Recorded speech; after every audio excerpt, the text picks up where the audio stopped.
Hello and welcome everybody, and thank you guys for joining me again. My name is Wilky and I'm here with the next Kritika Online guide. I don't really want to call it a guide, but I guess it goes along what I usually do. Now, what I'm going to be talking about in this video is going to be the evolution system. Now, if you want a written version of the evolution guide, which is not mine, but if you want a written version, for a written guide, you can check the forums. Enmas did a relatively conclusive guide, which is not containing all the pieces of information I would have wanted, but it gives you a relatively good idea, a brief explanation of what the system does, with a few examples. But there are a few things the system or the guide does not tell you, which is why I'm making this video nonetheless. So let's get started.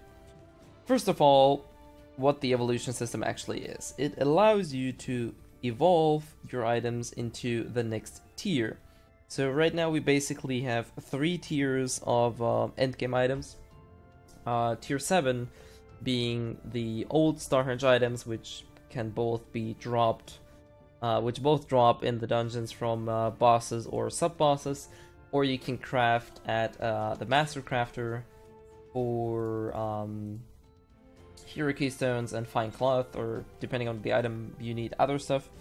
But basically those are tier 7. Then we have now freshly tier 8. Dimensional gear used to be tier 7, they now turned it into tier 8. So the dimensional siphon gear, which you can only exclusively get as a drop, is now, as you can see at the bottom, tier 8. And we now also have colder gear, which is tier 9. So these are the currently endgame tiers we have available. And now what the evolution system does is it increases the tier of said item by 1 per evolution. So for example, my necklace is EVA 1, which means I evolved it once, and is now tier 8 because it used to be tier 7. So this is basically how the system works. Relatively straightforward. Upgrading the tier basically gives you more stats, which means more CR, more survivability, just better stats overall. Now, there are a few things the system does not tell you, and there is one big issue with the system, which I haven't received an official answer to that, so I don't exactly know why that is. I can just speculate, but for the love of God, I don't know why they did that, but the evolution system works fine for dimensional and for colder gear. I don't have any dimensional gear on me anymore because I dismantled it, but dimensional gear stays dimensional gear. Same thing for colder gear. As you can see, the colder claymore just becomes the EVA 1 colder claymore, which just increases its stats and nothing else changes. Now, the EVA 1 Nerida necklace becomes the EVA 2 Nerida necklace. So everything's fine there, nothing changes. However, if we go for other items, and personally I use the Grey Wars earrings, which are the ones that use the MP bonus. If I were to put those in, you can see they become EVA 1, but they also become Nuridin earrings. They do not stay Grey Wars earring. Now this is a very problematic thing. For accessories, not so much, because you just have to switch around the stats a little bit, but you should still be able to achieve higher CR by evolving your equipment or accessories. But it still leads you to probably having to change some of your items in order to get the maximum out of your equipment. Now, unfortunately, I do not have any weapon anymore, but or I should not only weapon, but I should mention, or should have mentioned that earlier. Currently, we have 6 items we can evolve. The weapon, all 3 pieces of accessories, shoes, and the helmet. So these are the corresponding runes we can get. Foot, head, finger, ear, neck, and weapon. So gloves, chest, and legs cannot be evolved currently. I assume this is going to be something available later for us in the game. At least I think so. Now, why is that a problem, or why is there for me a problem? It's not only for me a problem, it's pretty much for everybody that bought specific items for the special property. Like, you can see that I have the Grey Wars earrings, right, which work with your maximum MP. And right now I have 2.6k MP. If I were to take off these items, as you can see, only losing one of the MP boosts, or one of these equipments, will put me below 2.5k, which means I will lose the maximum boost. So that's a bit of that's the first issue. But as I said, I can work around that. What I cannot work around is that, for example, if I were to have a weapon and I use the Haladrim longsword, right, and it has a dark bonus and it has dark weapon damage, if I were to evolve it, it would turn into a Evo 1 Riot, I'm not entirely sure how you pronounce that, but it would turn into this one, but Evo 1.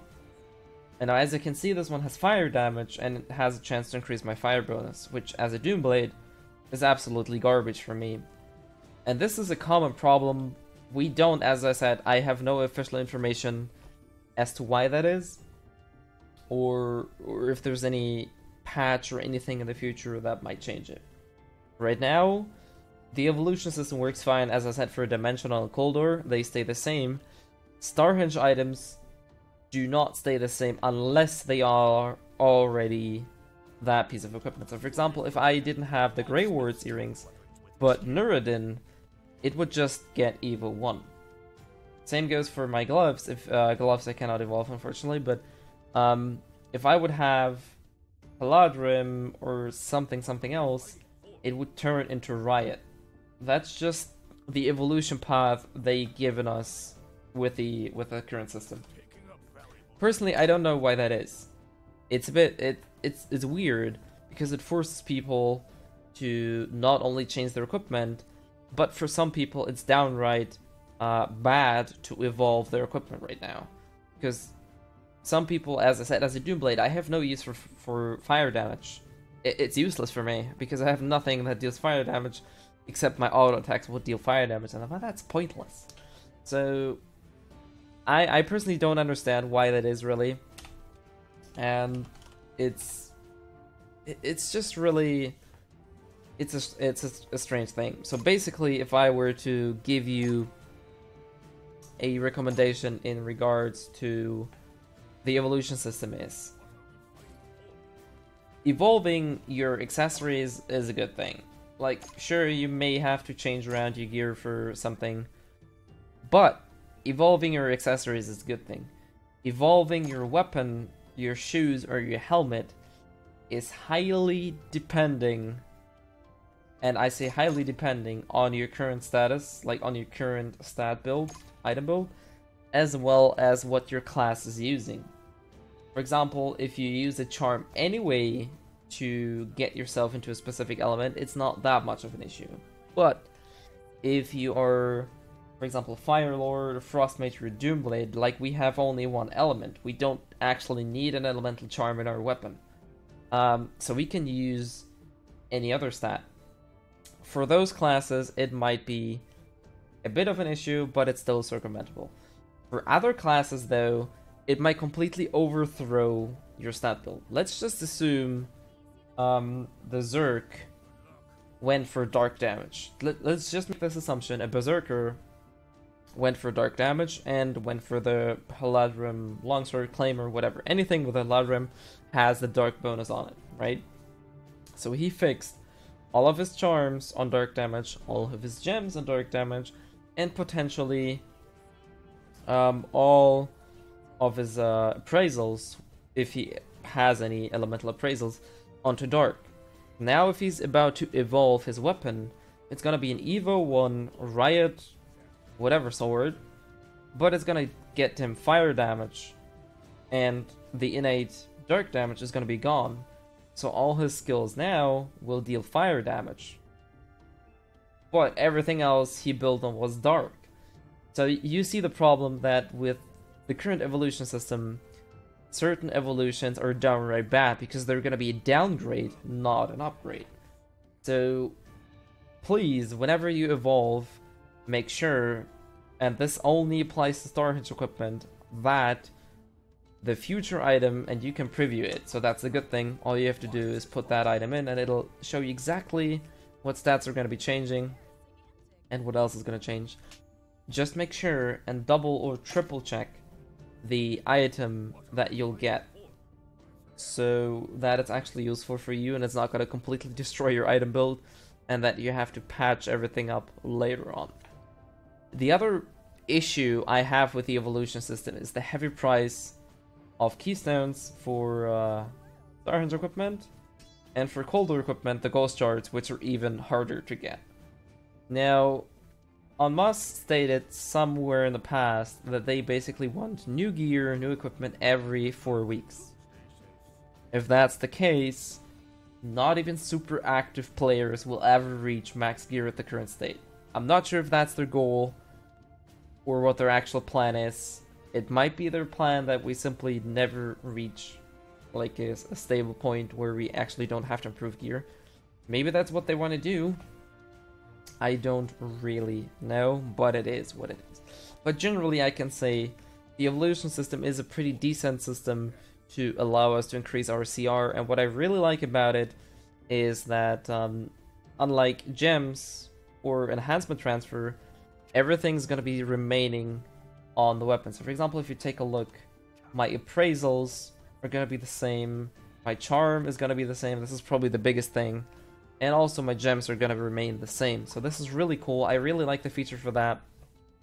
It's just that the material cost is insanely high, and this is just the evolution 1. If you take a look at that one, evolution 2 costs 150 hero keystones, 50 gold Kritika crystals. This is probably going to be a bottleneck for a lot of people. And then 5 million gold and 4 necklace, 4 runes.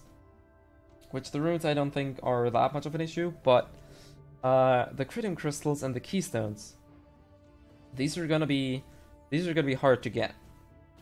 And I don't even like, the maximum tier we can get right now is tier 10. I don't even want to imagine the price for evolution 3.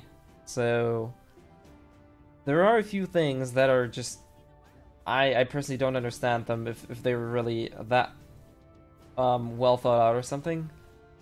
It just feels a bit weird to me in general. But as I said, as a quick summary, if you want to evolve gear, your accessories are relatively safe. Just make sure you can make use of the Nerd and set bonus, which is basically attack speed per 1500 HP. You need 7500 HP for the maximum boost of 2%. So make sure you have that, or you're very close to having that, just like me, basically. And as far as the rest goes, absolutely make sure that the evolution stat bonus, like the special property after the evolution, is actually something you can use. Because I know a lot of people will not be able to use it. For example, as I said, for warriors, everything changes into that riot gear. So if you're gonna check, the riot helm has increased defense by 0.2% for 10 seconds, affects 6 up to 10 times. Like, this is... Who the hell gets that? Nobody would ever get that helmet unless they found it and they're too cheap to actually get it. But this helmet is just play bad, really. There's no reason to get that helmet. So evolving your helmet is gonna be a downgrade for you. For warriors, that is. Other classes might have different upgrade paths. I do not know how the evolution works on armor pieces and weapons for other classes, so maybe other classes have more luck, but for warriors it's very specific. So pay attention to that, and absolutely make sure that the new special property is actually something you can use, because if it's not, simply don't evolve your weapon, don't evolve your armor, evolve your accessories, and that's it. Then pray to God, to Our Jesus, that you're gonna get the colder items or your dimensional weapon, because those are safe to evolve, unlike the Starhunter equipment. Anyways, this is all. As I said, this is not really that much of a guide character. I just wanted to point out the pros and the cons, or especially the flaws of the current evolution system. As I said once again, I do not have any official statement whether or not the evolution system is going to be changing or not. I personally have two explanations for that. First of all, the first one is they want to force us into certain item builds in order to spend more money in the cash shop, maybe. Or, which probably is the more likely thing, is they just copy pasted the evolution system from one of the existing servers onto our version. And maybe in the other versions, that's how the evolution system works, and that's just how it is. And the reason why I personally lean more towards the theory that they just copy pasted it is if you go to the Legendary Smith, it says evolution and unbinding. Now, I'm not sure if that's intended, but if you evolve your items, they're going to be unbound afterwards. You can actually evolve a piece of equipment, and it's going to be unbound. So, this is just one of the few things that kind of puzzle me, which makes me believe that this is probably just a feature from some other server, and it was just taken over without too much insight or without actually fixing it, so it doesn't actually work against the player. Because as I said, in certain situations, evolving your equipment is gonna make you hurt your stats rather than boost them, so that's a bit pointless, really. For the price, it's just absolute garbage. So that system is unfortunately not perfect, but I assume that eventually it's gonna be set right. If not, just pay attention to what you evolve and make sure that the special property actually works. Anyways, this is all. As I said, there's a written guide on how the system actually works, but if I'm just gonna go over it really quickly. Basically, you go to the legendary blacksmith Gorval. He's located in Xanadu and Starhenge. You put any item in that is evolvable, which currently is all of your jewelry, your weapon, shoes, and helmet. But that only applies to Starhenge, Dimensional, and Colder gear. Nothing below is evolvable, not that it would make any sense, but you simply cannot evolve them. Then you just put them in, it throws out the materials you need, you get the runes from the Shattered Table, Ghost Shards, Shadow Table, Gold Tritium Crystals, I don't think I have to tell you how to get those, and gold. Pretty straightforward. Keystones, just normal Starhenge dailies, or Starhenge in general. So that's how the evolution system works. That was my insight. If you want to know anything else about the evolution system, feel free to contact me. Leave a comment down below and I'll gladly answer it, or anything else, feel free to hit me up and I'll gladly provide you with more information. Anyways, that is all. Thank you guys for sticking around. This is a hell of a long video. I know I'm gonna get a lot of hate for that because, dude, compress your information. I was like, yeah, I should do that, but I'm working on it. Anyways, this is all. Hopefully I catch you guys next time. I'm not sure when the reset is, but whenever we get the reset, I'll catch or collect some footage from Shadow Table or from my Shadow Table runs, and I'll make a quick guide regarding each boss and giving you a few things here and there. Anyways, this is all, and I'll see you guys next time.